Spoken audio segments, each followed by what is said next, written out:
Welcome back, everybody, and happy Monday. It's August 18th, 2025. Born on this date in 1958, actor Reg Cathy of Huntsville. He passed away in 2018. He played political operative Norman Wilson on The Wire and Freddie the Barbecue Man in House of Cards. It's National Mail Order Catalog Day. For you old souls who miss the excitement of the latest from Montgomery Ward, Sears Roebuck, Bass Pro Shops, or Victoria's Secret landing right in your mailbox for perusal. Today we have the passing of a civil rights era activist, his grandson's music awards haul on the same day, a really big gator, and the return of Gulf Coast rail service. My name's Ike Morgan, and we're down in Alabama.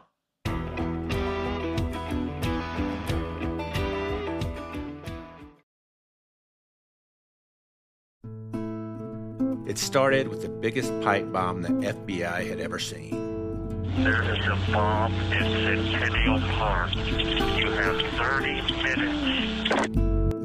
It ended in a dumpster after the largest manhunt in American history. My knees knocked so hard that I was about to answer them. That's how nervous I was. Eric Rudolph and the rise of anger. Domestic terrorism has been metastasizing across the country for a long time now. True story, true crime, true consequences for us all. American Shrapnel, from award-winning journalists Becca Andrews and John Archibald, two-time winner of the Pulitzer Prize. Now available wherever you get your podcasts.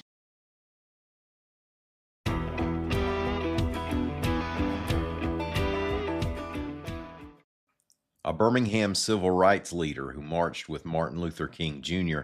passed away over the weekend, reports AL.com's Greg Garrison.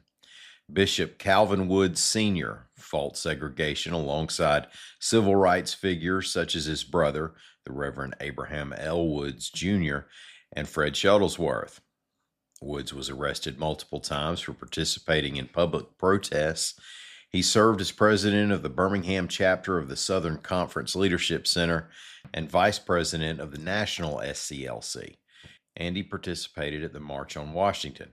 He also served as president of the New Era Baptist State Convention and pastored East End Baptist Church during the 60s and early 70s, and Shiloh Baptist since. Calvin Woods Sr. was 91 years old. Well, just hours after Woods passed away, a grandson of his, the Reverend Mike McClure Jr. of Rock City Church in Birmingham, won 9 Stellar Awards in Nashville, reports AL.com's Lawrence Specker. Now, keep in mind, there are only 30 Stellar Awards, so nearly a third of the gospel honors went to McClure, who performs as Pastor Mike Jr.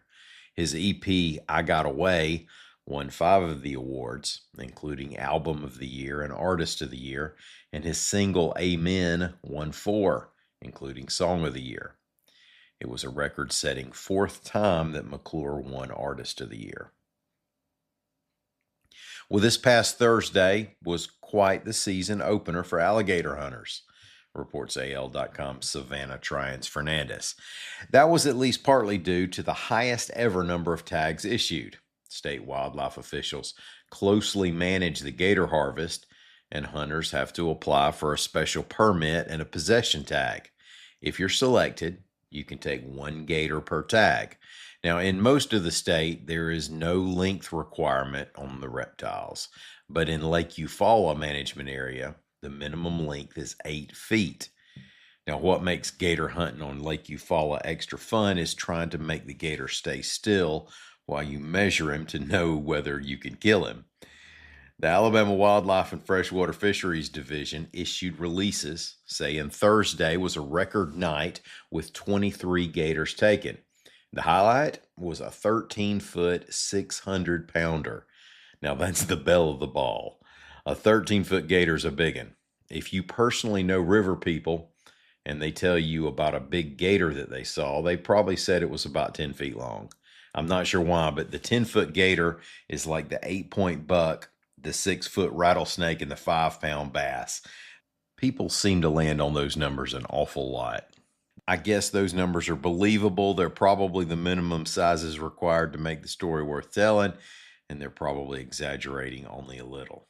Anyway, that 13-footer doesn't even spook the state record. Some of you will remember the Mandy Stokes gator in 2014. The state measured that at 15 feet. Then later, Safari Club International measured it at 15 feet 9 inches when verifying it as a world record American alligator. It weighed 1,011.5 pounds. Veteran TV journalist and ABC 3340 anchor Brenda Ledun announced her retirement on Friday, reports AL.com's Patrick Darrington. Ledun has worked at the Birmingham station for the past 29 years after spending about a decade at other stations. She said her last day there will be August 29th. And let the Mardi Gras service roll. After years of negotiating and lobbying and hoping and doubting, Amtrak passenger rail service rolled from New Orleans to Mobile on Saturday, reports AL.com's John Sharp. Now, each stop along the way in Bay St. Louis, Gulfport, Biloxi, and Pascagoula, crowds echoed the Mardi Gras theme. Of course, this is the first passenger rail service along the Gulf Coast since Hurricane Katrina nearly 20 years ago. Thank y'all so much for listening to us. We'll be back here again in the morning. Until then, y'all come by and see us anytime you want to on the internet at al.com.